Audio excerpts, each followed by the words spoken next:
Greetings and salutations, my beloved courtiers. Lord Vale here with another holiday reading for the Thanksgiving weekend. This time I'm going to pick the award-winning novel by my friend S.P. O'Farrell called Simone LaFray and the Chocolatiers Ball. This is actually a kid's book, and I hope you do read it to your kids because it's fantastic. It's about a young girl who happens to be a secret agent. So we'll just dive right in here. I'm not going to give away too much at the end, obviously, but I will read you a segment toward the end from the chapter called The Dress. Father closed the store that week to prepare for the Chocolatiers Ball. There was much to do. Upon receiving the phone call, the Federation of Chocolatiers were both shocked and delighted to accept our response. Father called exactly 1 hour before the deadline that would have forfeited our spot. In fact, they had already struck through his name and had 2 alternates waiting on speed dial. The LaFray family had passed on the event since its inception, but this year was different. We had only 5 days to prepare for what could define our family's future. Much like an opera, it was either going to be a cataclysmic tragedy or a resounding triumph. I must admit that the odds were right down the middle. Father and I were in the kitchen before sunrise the next day, cleaning and taking stock of ingredients. Father peered up from over a bag of sugar and said, "Simone, you know a lot of music. What do you know about the opera Carmen?" My heart fluttered as I stopped running the water over soapy pans and grabbed a towel. I love opera, and Carmen was one of my favorites. My mind immediately recalled an evening at the St. Ide Theater with Mother when I was 9. 9 and 5 months, to be exact. Everything about that evening, the set, the costumes, the score, the voices, was perfect. A masterpiece. Everything? Why do you ask? Father was darting across the kitchen, organizing and studying labels.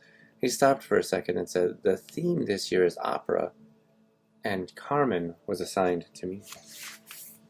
I have to create a Carmen-inspired vignette of chocolate." His eyes bounced from label to label like ping-pong balls. "And it's going to be magnificent. Do we have a measuring tape?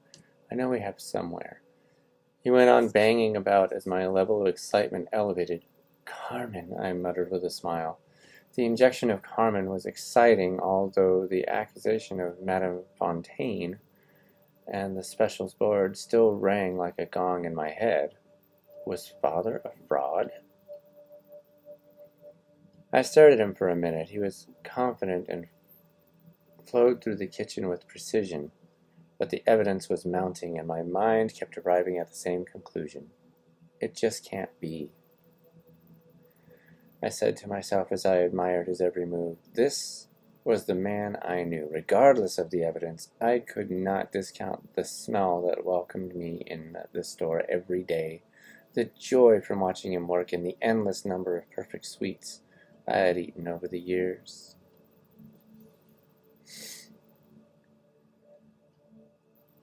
Surely reading from a recipe book alone could not produce such perfection, or could it? It doesn't matter at this point, I said to myself. What matters now is moving forward. "Father, how can I help?" I shouted to him. Father paused for a second as he finalized his ingredient stock. "Tell me about the play, dear. What's it really about? Not the fluffy stuff," he added. "It's about passion, tragedy, and stirring music. Mother took me to watch it at the St. Ide Theater 3 years ago, and I've watched it on television several times since." I paused for a second as a smile crept over my face. "Passion. Your entry needs to show your passion." He can do it, I thought, but my joy was short-lived as my watch began flashing. Father noticed it too. "I see you're needed. Let me know if it's your mother. I have something to ask her," Father said, returning to his work. My room was stuffy, and I needed to open windows. Gigi was nosing for something under my bed, so I stepped over her on my way to the balcony. The screen on my watch came to life, and Eloise's face appeared.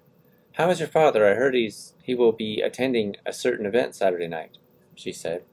"Yes, we'll be at the Chocolatiers Ball Saturday night," I replied. "We? Are you going?" replied Eloise with a certain amount of surprise. "Yes, he needs my help. I have to go." "I see." Eloise paused to think. "This is opportune, Simone. We have it on good authority that Red Fox himself will be there trying to broker your recipes, and a certain painting is already hanging in the room. Blue number 2. And every major chocolate producer in the world will be there. He can't help himself." Gonna leave you hanging right there. If you don't know, Red Fox is who she's pursuing. So that's Simone LaFray and the Chocolatiers Ball by my dear friend S.P. O'Farrell. This man knows how to market. He's an award-winning author for a reason. Once you start reading this book, it's going to be very hard for you to put it down. Share it with your kids and have a great family experience. I'm Lord Vale, and it has been my pleasure to read for you this evening. Thank you.